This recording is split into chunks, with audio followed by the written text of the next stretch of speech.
Hello guys, आज हम लोग बात कर रहे हैं डाइजेस्टिव सिस्टम की। तो जितने भी लिविंग ऑर्गेनिज्म प्रेजेंट है अपने यूनिवर्स में, तो उन सबको एनर्जी की ज़रूरत होती है। तो एनर्जी बेसिकली उन सबको मिलती है फूड पार्टिकल से। जो भी फूड पार्टिकल कंज्यूम करते हैं उससे हम लोग को एनर्जी प्रोवाइड होती है। तो उस फूड पार्टिकल का कैसे यूटिलाइजेशन कर रही है बॉडी, कैसे डाइजेशन हो रहा, कैसे एब्जॉर्प्शन हो रहा, कैसे एनर्जी का प्रोडक्शन हो रहा, और उस सिस्टम में, जीआई सिस्टम में कौन कौन से ऑर्गन्स इन्वॉल्व हैं जिसमें डाइजेशन प्रॉपर चल रहा है, एब्जॉर्प्शन प्रॉपर चल रहा। तो आज हम उन्हीं सभी की बात करने वाले हैं। मेनली फोकस कर रहे हैं हम लोग anatomy of the digestive system की। तो देखेंगे कौन कौन से ऑर्गन प्रेजेंट होते हैं जिसके अंदर हमारे फूड पार्टिकल का डाइजेशन, एब्जॉर्प्शन और एसिमिलेशन होता है। तो सबसे पहले बात कर रहे हैं डाइजेशन की। डाइजेशन होता क्या है? तो digestion is the process breaking down of the complex food particle into the simpler substance. तो डाइजेशन का सिंपली मीनिंग है, जो भी हम फूड कंज्यूम करते हैं तो वो लार्ज मॉलिक्यूल और लार्ज कंपोनेंट के फॉर्म में होता है। तो उसको ब्रेक डाउन करते हैं इनटू सिंपलर कंपोनेंट और सिंपलर मॉलिक्यूल्स, जो कि हमारी बॉडी के अंदर इजीली एब्जॉर्ब हो जाए और हमारे ब्लड सर्कुलेशन में जाए, जिससे एनर्जी प्रोडक्शन हो सके। ठीक है ना। तो डाइजेशन के अंदर क्या क्या स्टेप होते हैं? तो डाइजेशन के अंदर मेनली 5 स्टेप होते हैं। एक तो इंजेशन होता है, सेकंड स्टेप है digestion, and third one absorption, and fourth one assimilation, and fifth one egestion. तो इंजेशन क्या होता है? इंजेशन का मीनिंग है intake of the food particle into our mouth. जो भी फूड पार्टिकल तुम इनटेक कर रहे हो, अपने माउथ तक लेके जा रहे हो, उसी को हम लोग बोलते हैं इंजेशन। ये हमारा डाइजेशन का फर्स्ट स्टेप होता है। इंजेशन करने के बाद फूड हमारा पहुंचता है स्टोमक और स्मॉल इंटेस्टाइन में। तो वहाँ पे सेकंड स्टेप है ना अपना डाइजेशन का, वो स्टार्ट हो जाता। तो सेकंड स्टेप है डाइजेशन। तो डाइजेशन का मीनिंग क्या? पहले मैंने डेफिनेशन से क्लियर हुआ होगा आप लोग को कि breaking down of the food particle into simpler substance like protein, carbohydrate, fat. इन सब के अंदर हमारे फूड पार्टिकल का ब्रेक डाउन होना, उसी को बोलते हैं डाइजेशन। डाइजेशन कंप्लीट हो गया, जो फूड पार्टिकल था वो ब्रेक डाउन हो चुका है फैट में, कार्बोहाइड्रेट में, या फिर प्रोटीन्स या विटामिन में। तो उसके बाद उसका एब्जॉर्प्शन स्टार्ट होगा। तो थर्ड स्टेप अपना है वो एब्जॉर्प्शन है। तो एब्जॉर्प्शन क्या होता? जो भी न्यूट्रिएंट डाइजेशन के बाद हुए हैं, तो उन न्यूट्रिएंट को एब्जॉर्ब होने के बाद ब्लड सर्कुलेशन में पहुंचने तक का जो प्रोसेस होता है, उसको ही हम लोग बोलते हैं एब्जॉर्प्शन। तो एब्जॉर्प्शन क्या? Nutritive component like protein, minerals, fat reaches into the circulation. तो जो भी कंपोनेंट ब्रेक डाउन हुए वो सर्कुलेशन तक पहुंचते हैं, उसी को बोलते हैं एब्जॉर्प्शन। नेक्स्ट वन है एसिमिलेशन, फोर्थ स्टेप। तो एसिमिलेशन के अंदर क्या होता है? जो भी न्यूट्रिएंट हमारे एब्जॉर्ब हुए, उन न्यूट्रिएंट को बॉडी यूटिलाइज करती है और उससे एनर्जी का प्रोडक्शन कराती है, जिससे हमारी बॉडी जो डेली लाइफ एक्टिविटी है वो परफॉर्म कर सके। फिर एसिमिलेशन के बाद आता है लास्ट स्टेप, उसको बोलते हैं इजेशन। इजेशन का मतलब होता है जो भी हमारा अनडाइजेस्टेड फूड पार्टिकल है, जो हमारा डाइजेशन में कंप्लीट, जिसका डाइजेशन नहीं हो पाया, जो डाइजेशन के बाहर रह गया, जो बच गया, तो उस अनडाइजेस्टेड फूड पार्टिकल को बॉडी से बाहर निकालने की जो प्रोसेस होती है, उसी को बोलते हैं इजेशन। ये हमारे डाइजेशन के 5 स्टेप होते हैं। ठीक है ना। अब नेक्स्ट हम इसके आगे बात करेंगे anatomy of the digestive system. कौन कौन से ऑर्गन हैं जो हमारे डाइजेस्टिव सिस्टम के अंदर इस पूरी होल प्रोसेस में हेल्पफुल हैं। हम लोग बात कर रहे हैं anatomy of the digestive system. तो उसके अंदर कौन कौन से ऑर्गन आते हैं उन सबको देखते हैं, फिर उसके डिटेल में बात करते हैं। तो जीआई सिस्टम स्टार्ट होता है सबसे पहले ओरल कैविटी से। ओरल कैविटी मीन्स अपने माउथ। तो माउथ से स्टार्ट होता है, उसके बाद जाता है जो नेक्स्ट पार्ट होता है वो अपना होता है फेरिंग्स। फेरिंग्स के बाद अपना ईसोफेगस होता है। ईसोफेगस ओपन होता जाके अपने नेक्स्ट पार्ट है, उसका नाम है स्टोमक। स्टोमक ओपन होता है स्मॉल इंटेस्टाइन में। स्मॉल इंटेस्टाइन के बाद आता है अपना लार्ज इंटेस्टाइन, और फिर लास्ट पार्ट है वो अपना एनस, जहाँ से अनडाइजेस्टेड फूड अपनी बॉडी से बाहर जाता है। हम लोग अब डिटेल में बात करने वाले ओरल कैविटी। ओरल कैविटी के अंदर क्या क्या प्रेजेंट होता है, क्या स्ट्रक्चर होता है, कैसे बने होती, उन सब की हम लोग अब बात करेंगे। फिर उसके बाद हर एक ऑर्गन को डिटेल में देखते हुए आगे चलेंगे। ओरल कैविटी की बात करते हैं तो ओरल कैविटी के अंदर मेनली कौन कौन से ऑर्गन, कौन कौन से स्ट्रक्चर प्रेजेंट होते हैं, सबसे पहले उनको देखते हैं। तो ओरल कैविटी के अंदर सबसे पहले टीथ प्रेजेंट होते हैं। तो टीथ का काम होता है मैस्टिकेशन और chewing of the food. Tongue present होती है, मस्कुलर ऑर्गन है जो मिक्सिंग ऑफ फूड और सलाइवा में हेल्प करती है। पैलेट होता है, जो अपनी ओरल कैविटी है, ओरल कैविटी की जो रूफ होती है, हार्ड सरफेस है, उसी को हम लोग पैलेट बोलते हैं। और लिप्स होते हैं, होठ जानते ही होगे तुम लोग, और चीक्स गाल होते हैं, ठीक है ना। तो ओरल कैविटी के अंदर ही ये 4-5 स्ट्रक्चर प्रेजेंट होते हैं, 4-5 ऑर्गन होते हैं। तो ओरल कैविटी की जो बाउंड्री है वो किस से सराउंड होती है, तो एंटीरियरली, आगे, सबसे आगे ओरल कैविटी होती है, तो एंटीरियरली टीथ और गम्स होते हैं, और पोस्टीरियरली होता है पैलेटोग्लोसल आर्क। और जो ओरल कैविटी का जो फ्लोर होता है, तो उसके नीचे होते हैं सॉफ्ट टिश्यूज एंड 2 माइलोआयोड बोन्स, ठीक है ना। तो सबसे पहले बात कर रहे हैं हम लोग लिप्स की। तो लिप्स क्या होते हैं, 1 पेयर ऑफ मस्कुलर लिप्स होते हैं, ठीक है ना। और जो सराउंड करते हैं अपने ओरल कैविटी की ओपनिंग को, ओरल कैविटी की ओपनिंग को सराउंड करते हैं। और जो एक्सटर्नली स्किन होती है और जो इंटरनली प्रेजेंट होते हैं वो म्यूकोसा मेम्ब्रेन से लाइंड होते हैं, ठीक है ना। उसके बाद हम लोग बात कर रहे हैं चिक्स की, मतलब गालों की बात कर रहे हैं। तो चिक्स हमारे फ्लैशी होते हैं, मसल्स प्रेजेंट होती है, और मैक्सिला और मैंडिबल होती है, उसी के ऊपर जो फ्लैशी बोन और मसल्स प्रेजेंट होती हैं। और जो चिक्स होते हैं वो मेनली एक मसल से मिलके बने होते हैं, उस मसल का नाम है बुशिनेटर मसल्स। यही मेन मसल्स है जो अपने चिक्स और गाल को फॉर्मेशन करने में हेल्प करती है। हम लोग नेक्स्ट बात कर रहे हैं टीथ की। जो टीथ होते हैं वो उनका मेन फंक्शन होता है अपने च्यूइंग और मेस्टिकेशन ऑफ द फूड। तो टीथ के स्ट्रक्चर, कौन कौन से पार्ट होते हैं, उन सब के बारे में हम लोग बात करेंगे, ठीक है ना। तो टीथ क्या होते हैं, तो teeth are the mineralised structure projected from the socket of jaw bone. तो टीथ होते हैं मेनली मिनरल के कंपोजिशन से बने होते हैं, कैल्शियम हो गया, फॉस्फेट हो गया, और जो हमारे जॉ बोन होती है उसके अंदर एम्बेडेड होते हैं, ठीक है ना। जो दांत की जो पढ़ाई होती है, स्टडी ऑफ द टीथ, उसको बोलते हैं ओडोंटोलॉजी, ठीक है ना। तो अब टीथ के अंदर कौन कौन से पार्ट होते हैं उनको देखते हैं। तो टीथ के मेनली 3 पार्ट्स होते हैं, क्राउन, रूट और नेक। जो अपर पोर्शन होता है टीथ का, जो ऊपर वाला पोर्शन होता है, उसको बोलते हैं crown. The upper portion of the teeth that is called crown, ठीक है ना। और रूट क्या होता है, root are the portion which are embedded in the socket of jaw bone. जो जॉ बोन होती है जिसके अंदर टीथ एम्बेडेड होता है, धसा हुआ होता है, उस पोर्शन को हम लोग बोलते हैं रूट। और जो रूट और क्राउन के बीच का ये पोर्शन है, ऊपर वाला पोर्शन हो गया क्राउन, नीचे वाला पोर्शन हो गया रूट, और जो रूट और क्राउन के बीच वाला पोर्शन है उसको हम लोग बोलते हैं नेक। तो नेक क्या है, part of the tooth present between crown and root. अब नेक्स्ट हम बात करेंगे स्ट्रक्चर की।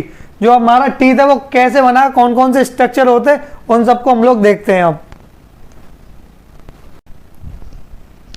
स्ट्रक्चर ऑफ टीथ, तो जो हमारा दांत होता है उसका स्ट्रक्चर कैसे बना होता है, किस किस से मिलके बना होता है, उसकी हम बात करने वाले हैं। तो टीथ के अंदर पल्प कैविटी होती है, डेंटाइन होता है, एनेमल होता है, सीमेंटम होता है, पेरियोडोंटल मेम्ब्रेन होती है, ठीक है ना। तो इन सबसे, इन 4-5 चीजों से मिलके अपना जो दांत होता है वो बना होता है, ठीक है ना। तो पल्प क्या होती है, जो अपने टीथ होता है, टीथ का जो इंटरनल पोर्शन होता है, इंटरनल पार्ट होता है, जो सॉफ्ट टिश्यू होते हैं जिनके अंदर ब्लड वेसल्स और स्पेशल कनेक्टिव टिश्यू होते हैं, उसी को बोलते हैं पल्प कैविटी, ठीक है ना। जो हमारे दांत के अंदर सॉफ्ट टिश्यू, नर्व्स और ब्लड वेसल प्रेजेंट होती हैं, उसी को हम लोग बोलते हैं पल्प कैविटी, ठीक है ना। अब बात कर रहे हैं डेंटाइन की। तो डेंटाइन कैल्सिफाइड मटेरियल है, जो पल्प कैविटी, जो अपने सॉफ्ट टिश्यू है ना पल्प कैविटी, तो उसको सराउंड करती है अपनी डेंटाइन। कैल्सिफाइड मटेरियल है जो पल्प कैविटी को सराउंड करती है। और जो डेंटाइन है वो प्रोड्यूस होती है, ओडोंटोब्लास्ट सेल होते हैं, ओडोंटोब्लास्ट सेल होते हैं जो टीथ और डेंटाइन का फॉर्मेशन कराते हैं, और ये डेंटाइन पल्प कैविटी को सराउंड करती है। बात कर रहे हैं उसके बाद एनेमल की। तो एनेमल कैल्सिफाइड व्हाइट मटेरियल है, जो अपना टीथ होता है, दांत, जो उसका जो अपर मोस्ट पोर्शन होता है वही होता है एनेमल। तो ये कैल्सिफाइड व्हाइट पोर्शन है जो अपने टीथ की सरफेस होती है वो एनेमल से मिलके बनी होती है, और ये अपनी बॉडी का सबसे हार्डेस्ट सब्सटेंस है। बोन्स भी होती हैं और भी स्ट्रक्चर होते हैं, हार्ड होते हैं, लेकिन सबसे हार्ड जो पार्ट होता है अपनी बॉडी का वो अपना एनेमल ही होता है, ठीक है ना। फिर उसके बाद बात करते हैं सीमेंटम की। सीमेंटम क्या होता है, ये भी बोनी कवरिंग है, नेक और रूट। इसके पहले मैंने बताया था कि जो अपना टीथ होता है उसके 3 पार्ट होते हैं। तो सबसे पहले क्राउन बताया था, रूट बताया था और नेक बताया था। तो ये जो सीमेंटम है ना, तो सीमेंटम जो रूट और नेक वाला पोर्शन है उसको कवर करता है सीमेंटम। तो जैसे अपन तुम यहाँ पे देख सकते हो, तो यहाँ पे ये जो एक मेम्ब्रेन है बनी हुई होती है, ठीक है ना, जो रूट और नेक पोर्शन को, ये नेक पोर्शन है, ये रूट पोर्शन है, इसको ऐसे कवर करके रखता है पूरा, तो उसी को बोलते हैं हम लोग सीमेंटम, ठीक है ना। फिर बात करते हैं पेरियोडोंटल मेम्ब्रेन। तो पेरियोडोंटल मेम्ब्रेन कहाँ प्रेजेंट होती है, जो सीमेंटम और जो सॉकेट ऑफ द टूथ है ना, तो ये अपना सीमेंटम तो यहाँ प्रेजेंट है और नीचे ये सॉकेट है, जॉबोन है, जिसके अंदर अपना जो दांत होता है वो एम्बेडेड धसा हुआ होता है। तो इस सॉकेट ऑफ जॉबोन और सीमेंटम के बीच का जो पोर्शन होता है उसको कवर करता है पेरियोडोंटल मेम्ब्रेन, और इसका काम होता है अपने टीथ को होल्ड करके रखना। तो टीथ के स्ट्रक्चर में यही 4-5 स्ट्रक्चर होते, पल्प, कैविटी, डेंटाइन, एनेमल, और उनके बारे में मैंने बता दिया कहाँ कहाँ प्रेजेंट होते और कैसे कैसे इनका क्या क्या काम होता है, ठीक है ना। अब बात करेंगे टाइप ऑफ टीथ, ठीक है। टाइप ऑफ टीथ, तो मेनली 4 प्रकार के दांत होते हैं हमारे ह्यूमंस के अंदर, इंजीजर्स, कैनाइंस, प्रीमोलर और मोलर। जो इंजीजर्स होते हैं वो 8 इन नंबर होते हैं, कैनाइंस होते हैं वो 4 इन नंबर होते हैं, जो प्रीमोलर होते हैं वो 8 इन नंबर होते हैं, जो मोलर होते हैं वो 12 इन नंबर होते हैं, ठीक है ना। और जो ह्यूमंस हैं उनके पूरे लाइफ टाइम में 2 बार टीथ आते हैं, मतलब 2 बार दांत उगते हैं। तो जो बच्चा पैदा होता है, पैदा होने के बाद जो दांत आते हैं उनको बोलते हैं टेम्परेरी टीथ, और जब वो टेम्परेरी टीथ 10 या 12 साल की उम्र में झड़ने के बाद जो फिर से दांत आते हैं उसको बोलते हैं परमानेंट टीथ। तो जो टेम्परेरी टीथ होते हैं वो 20 नंबर होते हैं, 20 होते हैं टेम्परेरी टीथ। जो बच्चों के दांत होते हैं उनको मिल्क टीथ भी बोलते हैं और दूध के दांत भी बोलते हैं टेम्परेरी टीथ को, वो 20 इन नंबर होते हैं। और जो परमानेंट टीथ होते हैं वो 32 इन नंबर होते हैं, 32, ठीक है ना, 32 होते हैं परमानेंट टीथ। उसके बाद हम लोग बात करते हैं डेंटल फॉर्मूला की। तो डेंटल फॉर्मूला होता है, तो डेंटल फॉर्मूला होता है 2123/2123।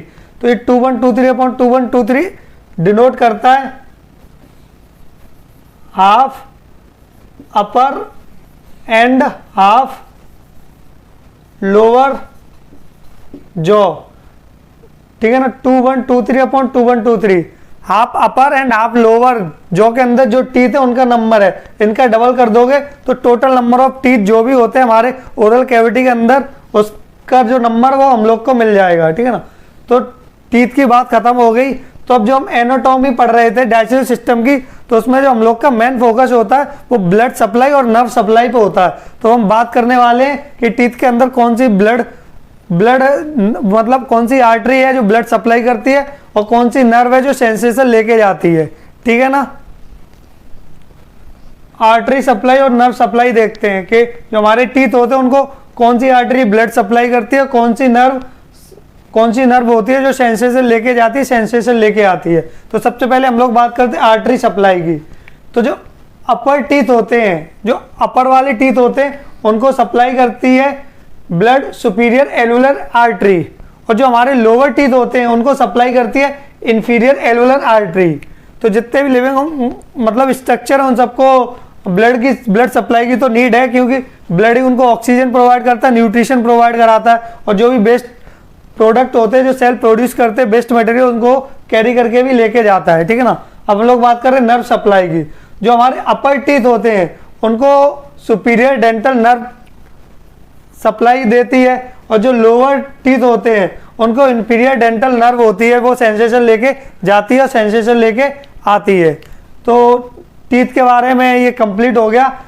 जो एनाटॉमी हम लोग बता रहे थे, टीथ की एनाटॉमी कंप्लीट हो चुकी। अब हम नेक्स्ट बात कर रहे हैं टंग के बारे में।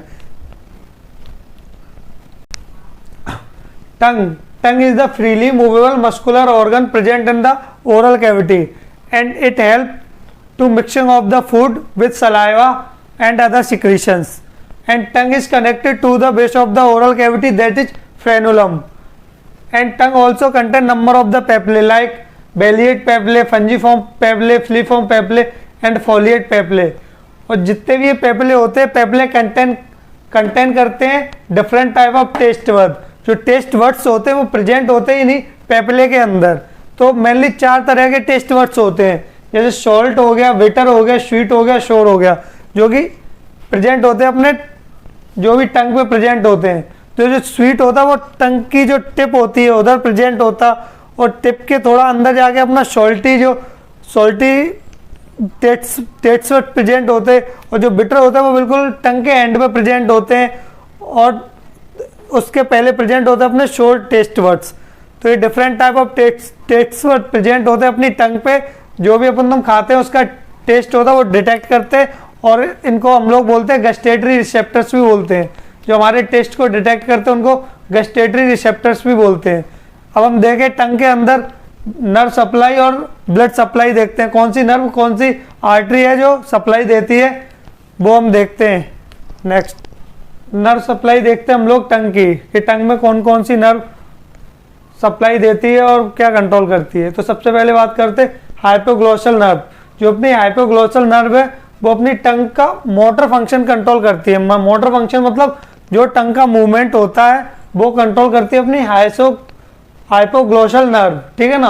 और जो सेंसरी फंक्शन होता है, जो सेंसेशन होते हैं, जो सेंसेशन लेके जाने ब्रेन तक, क्या सेंसेशन है वो कंट्रोल करता है लिंगुअल एंड ग्लोसोफेरेंजियल नर्व। ये कंट्रोल करती है अपनी सेंसरी फंक्शन ऑफ अवर टंग, ठीक है ना। अब आर्टरी सप्लाई मतलब ब्लड सप्लाई देखते हैं, तो टंग को कौन कौन सी आर्टरी होती है वो ब्लड सप्लाई करती है। तो टंग को मेनली 3 आर्टरी सप्लाई करती हैं, lingual artery, palatine artery and tonsillar artery. ये तीनों आर्टरी मिलके अपनी टंग को ब्लड सप्लाई देती हैं। तो ये हमारे ओरल कैविटी के बारे में कंप्लीट हो गई, ओरल कैविटी की एनाटॉमी। अब नेक्स्ट बात करेंगे हम लोग फेरिंग्स की।